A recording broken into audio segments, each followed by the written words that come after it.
नुआपड़ा जिला विभिन्न थाना पक्षर 353 नंबर जातीय राजपथ में सड़क सुरक्षा नहीं सचेतन कार्यक्रम अनुष्ठित हो जाइछि। हेलमेट पिंधिथिबा बाइक आरोही को गोलाप फूल दे थाना अधिकारी माने स्वागत करिसेंति। सड़क सुरक्षा सचेतन एवं सतर्कता अवलंबन द्वारा संभव अटे बोली अतिथि माने प्रकाश करिसेंति। सिनापाली थाना अधिकारी रश्मिता प्रधान, प्रभाकर नायक, एएसआई रेवती दुर्गा, विकास कुमार नाग, एएसआई केतन धरुआ, एएसआई सामिल थिले। सेहीपरि खड़ियाल थाना अधिकारी दिलीप कुमार साहू, खरिया रोड थाना अधिकारी प्रदीप कुमार धरुआ एवं कोमना ठारे कोमना थाना अधिकारी जोगदे सचेतन करिसेंति।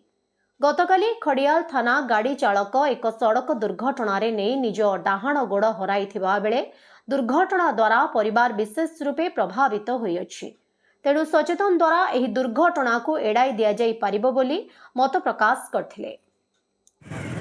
हेलमेट पिंधिथिबा लगी आज सिनापाली पुलिस स्टेशन तरफ आईआईसी सिनापाली आसिक अवेयरनेस वे गोलाप फूल दौन हेलमेट पिंधिथिबा लोक आमे भी समस्ते निजे सतर्क होकर हेलमेट पिंधिक गाड़ी चलावार कथा।